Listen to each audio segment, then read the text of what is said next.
Welcome everyone, Costin here with a discussion about the most useless legendary lord in Total War Warhammer 3 Immortal Empires, and one of the worst legendary lords as well, and that is of course Ungrim Ironfist. Now of course he's a dwarf legendary lord. The dwarves do have quite a few problems in Immortal Empires, but none more so at the moment than Ungrim. Phoric's been taken off the list of one of the worst legendary lords because the grudges have been improved with the patch. But Ungrim was almost as bad as Phoric before they fixed the grudges, and now he is actually worse than Phoric. And to understand how bad Ungrim can be, you actually have to play his campaign for a while to realize some of the problems, and play his campaign and then play other dwarven campaigns to see the major difference. So what are the issues? There's issues with starting positions, starting grudges, enemies that surround him, and so on and so forth. Alright, but the biggest problem is actually related to one of the strengths, one of the few strengths that dwarves do actually have in a campaign. And one of those strengths is actually related to research. Let me explain. So dwarves can get a huge research benefit for archivists and students. Now, how do you gain these? Well, it's explained. Ranked up while not researching a technology. Same with archivists.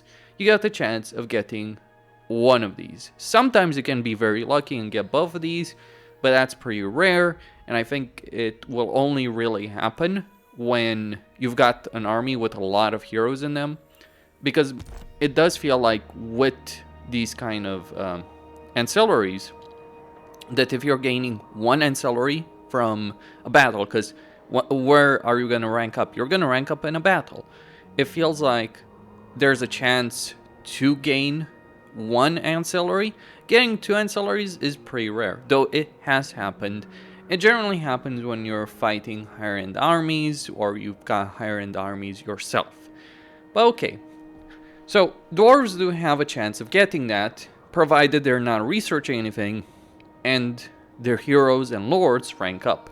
Now here's the problem for Ungrim, because Ungrim is focused on slayers. He has a lot of benefits with slayers, not great benefits, though I'll talk about that in just a bit, but he has a bunch of benefits with slayers, and he starts with the ability to recruit slayers turn 1 from Kadrin, from the special structure over here that I've actually deleted because, well, slayers are pretty worthless overall.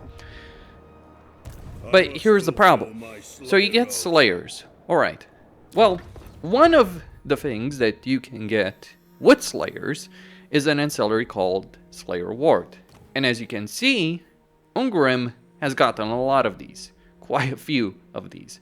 Because his entire campaign I've been running around with a bunch of slayers, dragon black slayers, giant slayers, fighting his various opponents. But herein lies the issue. You have a chance when you rank up with slayers to get the Slayer Ward. Now, since you're going to be fighting a bunch of battles, especially on a hard difficulty, your slayers are very often going to rank up. And as a result of that, you will have a pretty good chance of increasing the ranks and getting the Slayer Ward from the battle. But here's what I have noticed. And I'm not entirely certain how this works in a campaign, but I believe that if you can get one ancillary, then that severely reduces your chances of getting another one. So in this particular campaign, it's turn 43. I've fought the vast majority of the battles, if not all of the battles, during my turns without researching anything, and I've only gotten too small number of archivists and students. And in point of fact, until turn 20 in this campaign, when these slayers were ranked up very quickly, I only had gotten one archivist. Compare that to someone like Grumbrindle, because I did a campaign recently against Grumbrindle, who's sitting at 6+ at turn 30, then you might understand the problem.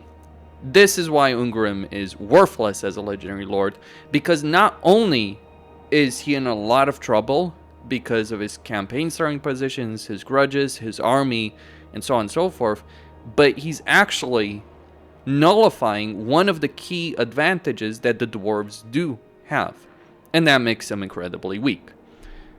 Because if dwarves can't get access to that research benefit, then dwarves are weaker, and thus Ungrim is not worth playing as a legendary lord. Well, he's not worth playing for a number of reasons, but to call him one of the worst legendary lords, if not the worst legendary lords, he has to go above.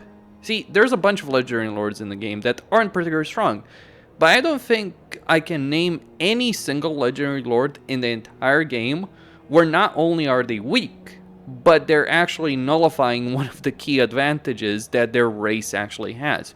Ungrim does that by having Slayers. Now, this also points to another key factor. If it is indeed correct that having Slayers in your army, and I'm not going to say it's 100% the case, but it's something I've noticed.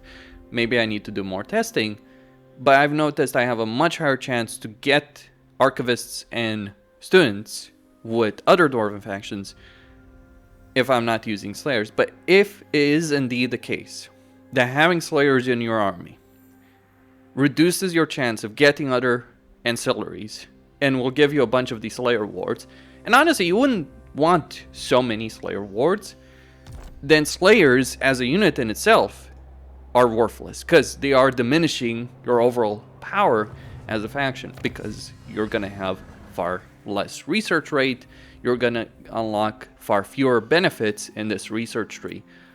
And some of these benefits can be very significant, like for instance Grim Nearest Favor, or Recite Ancient Grudges for campaign casualty replenishment rate, if that is indeed the case. I believe it is, and that means Slayers, which already I consider the pretty weak unit in a campaign situation, are even worse off. Now, the reason Slayers are so weak is because they have 0 armor, which means that they're going to take significantly more damage in a battle than any other unit in the Dwarven roster. They are shielded, so they do have a 30% chance to block small arms. That's fair enough because of the whirling axes, though not the Giant Slayers, to be very clear on that. Just the regular Slayers, not the Giant Slayers. They don't get that missile block chance. And because of their 0 armor, they're not only going to take a lot of damage in regular battles, but they're also going to take a lot of damage in auto-resolve. And Ungrim, as a legendary lord, doesn't really benefit their survivability. He benefits the upkeep by 25% for Slayers in his army, he gives them melee attack, and he gives them Journey's End. Now, Journey's End basically prevents entities from dying, as long as the HP is greater than 75%. But because Slayers take so much damage, it's not as useful as you might think.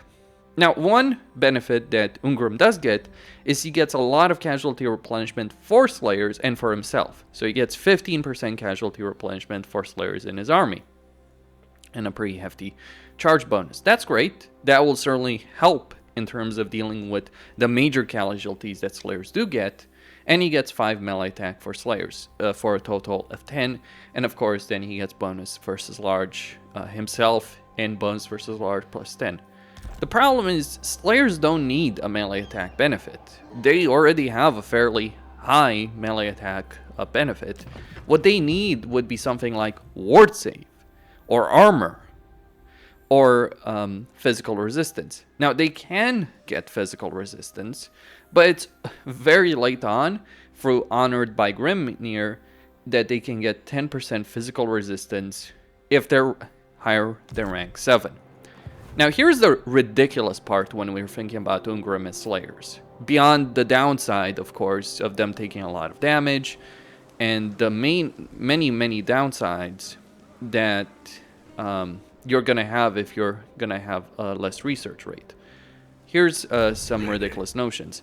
Belegar is actually better with the Slayer army. The reason is, Belegar gives units in his army, and just his army, 20% missile block chance. And that stacks with the missile block chance that units may have inherently.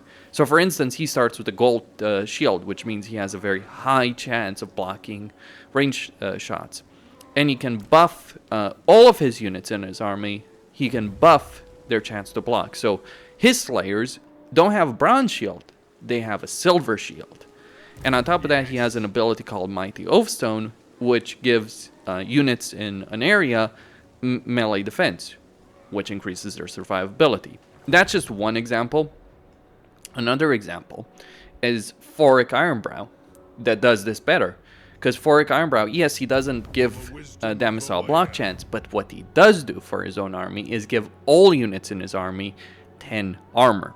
Slayers with 10 armor are significantly better than Slayers with just a melee attack. What I think Ungrim needs desperately in his army to be much better, what Ungrim would really need would be armor for Slayers or ward saves save for Slayers or both.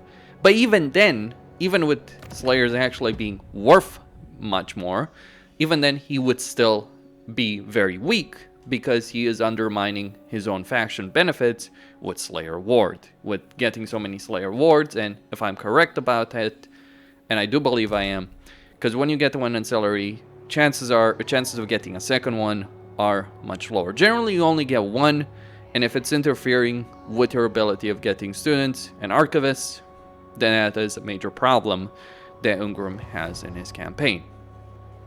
But I'm not finished, because that's just the Slayer issues and all the problems that get created with that. There are more issues for Ungrim Ironfist. First off, he doesn't get any benefits to his faction or himself except Slayer ones, right? So that means he's gonna be behind either in diplomacy or economy or heroes or all of those aspects. Like, his special skill line just basically buffs Slayers. Thorgrim, just to the south, pretty much the same starting position in a lot of ways, and actually better. Thorgrim, he gets a major diplomatic benefits, he gets hero capacity to all heroes for his special skill line, and he's gonna have a much better time. Another issue for Ungrim, starting position. So he starts in Karak-Kadrin, and herein lies the problem. He starts at war with the minor greenskin faction. He can wipe them out, though it's not necessarily an easy battle because, well, they're going to have a lot of archers. Your Slayers are going to take a lot of damage. It can be a rough early game situation. But herein lies the big problem. Now, as Ungrim, you have a grudge for Silver Pinnacle, a grudge against Vlad, a grudge to take Karak Vlog. I've done all of these grudges, and a grudge to take Karak Ungor. Now, I've done, by turn 43, all of these grudges, but here's the big problem with that. If you try and just focus on the grudges, you're going to lose the campaign. The reason you're going to lose the campaign is if after taking Grand Peak you don't immediately march on Skarsnik, Thorgrim is going to die. Because Thorgrim has a really rough situation. He's got Warzag, he's got Skaven, he's got Clan Rectus. You need to help him out. Now, if you help him out, Thorgrim will stabilize the southern front on his own, but this creates another problem, because you take out Skarsnik, you take out Mount Gunbat. But then what does that do? Well, it opens you up to Clan Rectus. So, in this particular campaign, I actually went and wiped out Clan Rectus on my own. For my troubles, I ended up in a war with Grimgor, the Slaves of Tsar, as well as the Skaven of Clan Ferric. So I've been running around as Maniac dealing with all these issues, and it took me a while to also deal with Vlad, which is also a major threat to tackle. Another problem is you have poor relations with Zufbar because of historical relations which start at minus 75 or something along those lines from the start of your campaign. So you don't have an easy way to make alliances, something that's very crucial in a starting position like this. And on top of that, basically you need to help Thorgrim deal with his problems, but if that's the case, why not play Thorgrim? Because he can deal with Skarsnik much better. Like, the fight you have against Skarsnik is much harsher than the fight that Thorgrim has against Skarsnik, because Thorgrim can just Zerg rush Skarsnik pretty quickly in his campaign. In fact, so quickly that Thorgrim might miss out on the reward from Skarsnik because he's wiping him out too quickly. But it is worth it. It is worth paying that price if you are playing as Thorgrim, because then you can deal with Warzag. I've played an entire campaign as Thorgrim.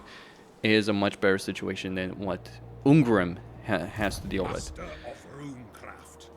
So you're very exposed. You don't have a great economy. And Karakar Drin starts with the Slayer Shrine of Karakar Drin. If it starts at tier 2 and it starts with the Slayer Shrine, I'll be blunt. If I started with Clan Barracks, that would be a much better starting situation. And if you were Confederate Ungrim, it's probably best to ignore the Slayers altogether. Or you can just decide, okay, I'm gonna recruit Slayers for him, even knowing that it is going to affect how many archivists and students I'm gonna get in my campaign. But I think the best possible thing you could do if you're gonna Confederate Ungrim, let alone play him, if you could, the best possible thing would be to ignore the Slayers and get a bunch of Quarrelers. And just have Ungrim as a beefier, stronger in melee, generic Dwarven Lord. That's how sad Ungrim is. Because that's all he's going to offer. He's basically only slightly better than a generic Dwarf Lord, because his Slayer benefits are not worth it. Are not worth the cost in terms of research that you're going to incur, because you're getting a bunch of Slayer wards as opposed to getting a bunch of students and archivists in your campaign. And that's his situation. Costin here, signing out. Don't forget to subscribe, like, enable notifications. I am looking to start a series on helping people improve their campaigns. If you've got a campaign that you would like some help with, please send it via the email in the description below. And I'll see you boys and girls next time.